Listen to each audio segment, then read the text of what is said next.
Hello guys, मैं श्वेतांक और आप देख रहे हैं लैलेंट टॉप सिनेमा। बड़े मकबूल फिल्म मेकर हुए हैं सर्जियो लियोन, इटली से थे। उन्होंने क्लिंट ईस्टवुड को लेकर एक डॉलर ट्रिलॉजी बनाई थी।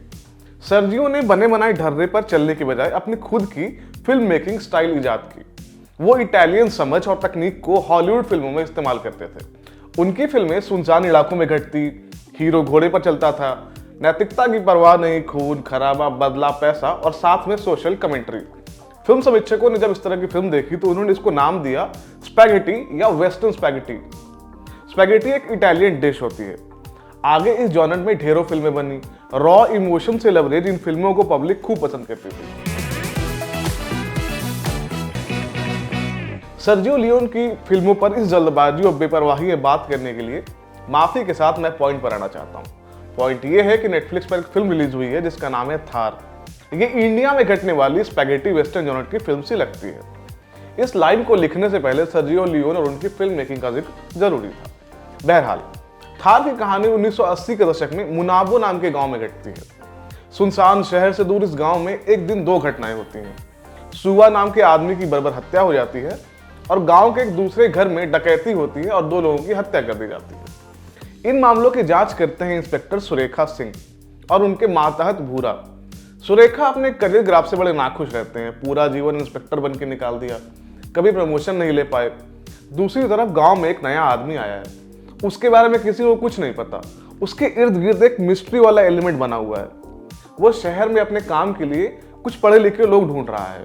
उसकी तलाश पूरी होती है मुनाबा गांव के पन्ना और उसके दो दोस्तों पर।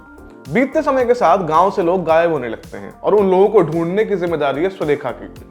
सुरेखा को गायब हुए लोग भी ढूंढने हैं और उनके गायब होने के पीछे की वजह भी। यही थार की बेसिक स्टोरी लाइन है। इस फिल्म के मूड का अंदाजा इस सीन से लगाने की कोशिश करिए।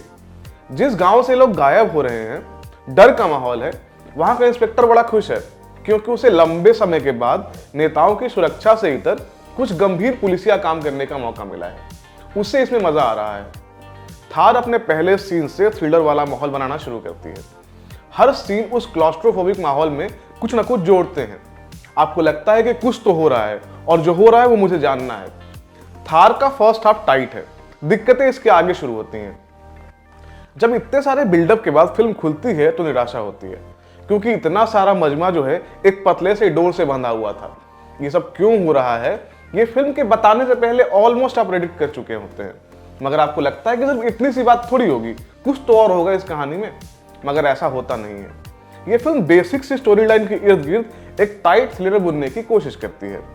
फिल्म का हर डिपार्टमेंट उसके लिए अपना जोर लगा देता है।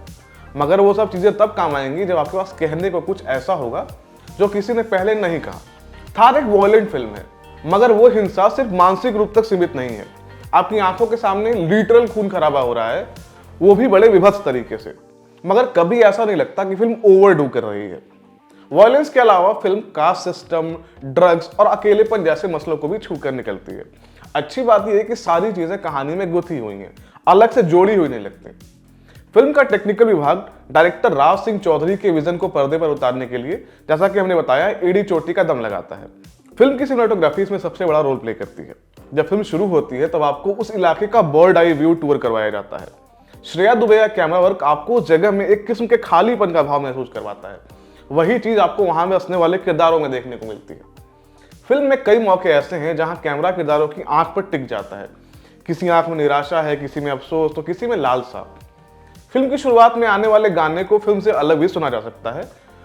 फिल्म के कई जरूरी सीन्स ऐसे हैं जहां बैकग्राउंड स्कोर नहीं है और आपको वहां उनकी कमी नहीं लगती। थार में अनिल कपूर ने सुरेखा सिंह का रोल किया है। साथ ही अनिल इस फिल्म के प्रोड्यूसर भी हैं। मगर आपको उस आदमी के भीतर अब भी अलग और अच्छा काम करने की भूख दिखती है। वो हर फ्रेम में आपको इंप्रेस करते हैं, सरप्राइज करते हैं। उनके सबऑर्डिनेट भूरा का रोल किया है सतीश कौशिक ने। सतीश और अनिल ने पहले भी साथ में काम किया है। उनकी वो केमिस्ट्री आपको इस फिल्म में भी देखने को मिलती है। हर्षवर्धन कपूर ने उस अनाम रहस्यमयी शख्स का रोल किया है जो गांव में नया आया है।